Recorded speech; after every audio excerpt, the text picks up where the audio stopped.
Alors quand je retire 1 heure, je perds 1 heure de sommeil. Non, je gagne 1 heure de sommeil. Ah, je sais plus.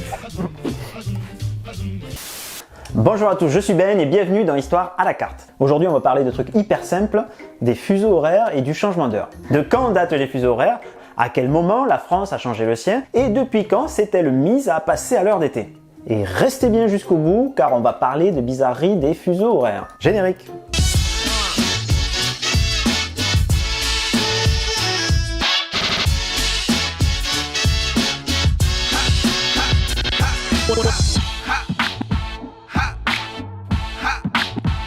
Avant la création des fuseaux horaires, chaque ville ou village avait sa propre heure définie par le soleil.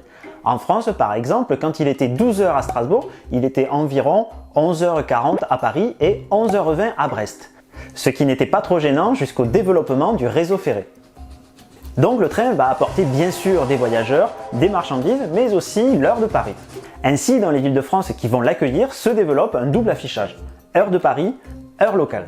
Anecdote amusante pour ceux qui râlent sur la SNCF. Au début du développement du train, on décide de retarder systématiquement de 5 minutes l'heure du réseau ferré par rapport à l'heure de Paris pour éviter aux retardataires de louper leur train. En retard, j'ai rendez-vous quelque part, je n'ai pas le temps de dire au revoir, je suis en retard. Donc, grâce au chemin de fer, petit à petit, les grandes villes adoptent l'heure de la capitale. Mais il faudra attendre la loi du 14 mars 1891 pour unifier l'heure en France et en Algérie à l'heure moyenne de Paris. Une autre loi, celle du 9 mars 1911, fait passer la France à l'heure de Greenwich. Et comme Greenwich est un peu plus à l'ouest que Paris, il faudra donc retarder nos montres de 9 minutes 21 secondes exactement. Mais qu'est-ce que le méridien de Greenwich? C'est tout simplement le méridien qui définit la longitude 0. À cette époque, les 3/4 de la flotte mondiale le prenaient pour référence. C'est donc naturellement que plusieurs pays adoptèrent aussi ce méridien pour calculer leur heure nationale. On parle alors de temps moyen de Greenwich, ou GMT. Aujourd'hui, on parle de temps universel coordonné, ou UTC. Ensuite, les péripéties de l'histoire font que la France va changer plusieurs fois de fuseau horaire. Le 9 juin 1916, en pleine Grande Guerre, alors que l'Angleterre et l'Allemagne viennent de la mettre en place, la France décide de passer à son tour à l'heure d'été pour faire des économies d'énergie. Et ça ne se fait pas sans mal. Les débats à l'époque sont vifs à l'Assemblée nationale. Les opposants disent « L'heure à laquelle tombe un soldat sur la ligne de feu est sacrée, ne changeons pas. On va détraquer le mécanisme de la nature. » L'astronome Charles Norman, favorable au changement d'heure depuis de nombreuses années, dira « C'est par millions que se compteront des économies réalisées, et c'est le Boche, finalement, qui pâtira de cette mesure. » Alors me direz-vous, c'est bien beau tout ça, mais comment se fait-il que nous ne soyons pas à la même heure que les Anglais, alors que nous partageons le même méridien? Bonne question. Et j'y viens. En 1940, la France perd la guerre et la partie nord du pays est occupée par les Allemands qui apporteront avec eux leur heure. Ainsi, le nord passe à UTC plus 2 et le sud reste à UTC plus 1, car on est à l'heure d'été.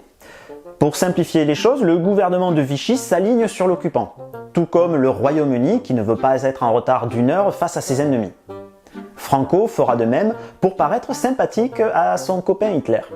À la Libération, le gouvernement provisoire décide de revenir à l'heure d'été française, soit UTC plus 1, et d'abandonner par la même occasion le passage à l'heure d'hiver. On a assez de soucis à gérer comme ça pour pas en plus penser s'il faut avancer sa montre ou la retarder en hiver. Hein. De toute façon, quand les Boches nous ont imposé leur heure, ben moi je l'ai jamais respecté, hein. Un vrai résistant. Hein. Oh putain, un nazi. Excusez. L'Angleterre, elle, reviendra à son méridien. Voilà comment la France a quitté son fuseau horaire en même temps que la guerre. En 1973 a lieu le premier choc pétrolier. Les prix du pétrole s'envolent. Pour essayer de faire baisser la facture énergétique des Français, le gouvernement décide de rétablir le passage à l'heure d'hiver en 1976. Depuis ce jour, nous changeons d'heure 2 fois par an afin de profiter d'un ensoleillement optimum. En France, on n'a pas de pétrole, mais on a des idées. Puis, progressivement, l'ensemble de l'Europe va se convertir au changement d'heure. Et aujourd'hui, les fuseaux européens ressemblent à ça. À l'ouest, le Royaume-Uni, l'Irlande et le Portugal sont à UTC 0. Ensuite, la France, l'Allemagne et tous les pays d'Europe centrale sont à UTC plus 1 et les pays de l'Est et la Grèce à UTC plus 2. Chose rigolote, savez-vous que... Enfin, rigolote, c'est pas le mot, mais savez-vous que le premier à avoir eu l'idée du changement d'heure était Benjamin Franklin? père de l'indépendance américaine, inventeur, mais aussi le premier ambassadeur des États-Unis en France. Le 26 avril 1784, il explique dans le Journal de Paris que changer d'heure pourrait faire économiser énormément de bougies et d'huile qui servaient pour l'éclairage. Étonnant, non ? Bref, aujourd'hui, les pays européens ont décidé d'abandonner le changement d'heure car les gains qu'ils faisaient gagner sont presque nuls. Donc, sauf surprise, l'Union européenne va arrêter les changements d'heure en 2021. Pour l'instant, les Français opteraient pour l'heure d'été, ce qui nous ferait rester à UTC+2, soit la longitude de la Finlande.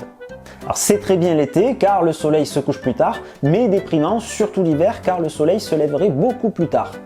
Je m'explique. Reprenons les exemples de Strasbourg et de Brest. Avec l'heure d'été, UTC+2, le 20 juin, le soleil se lève à 5h26 à Strasbourg et à 6h16 à Brest. Avec l'heure d'hiver, UTC+1, le soleil se lèverait donc une heure plus tôt, soit 4h26 à Strasbourg et 5h16 à Brest. Le soir, en heure d'été, le soleil se couche à 21h23 à Strasbourg, 22h21 à Brest, et une heure plus tôt si l'on choisissait l'heure d'hiver. Le 20 décembre, par contre, si on gardait l'heure d'été, le soleil ne se lèverait qu'à 9h18 à Strasbourg et à 10h06 à Brest. Au lieu d'une heure plus tôt avec le système actuel d'heure d'hiver, par contre, le soleil se coucherait forcément une heure plus tard.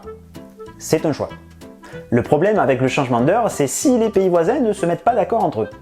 Par exemple, la France, comme je l'ai déjà dit, serait plutôt favorable pour rester à l'heure d'été, alors que les Belges opteraient plutôt pour l'heure d'hiver. Pas simple pour les trains, les avions ou tout simplement les travailleurs transfrontaliers. Alors pour terminer cette vidéo, penchons-nous sur des cas particuliers ou bizarreries des fuseaux horaires. Par exemple, en 1948, après la prise du pouvoir par les communistes de Mao, la Chine, pays immense, s'aligne sur le même fuseau horaire UTC+8 pour montrer l'unité du pays.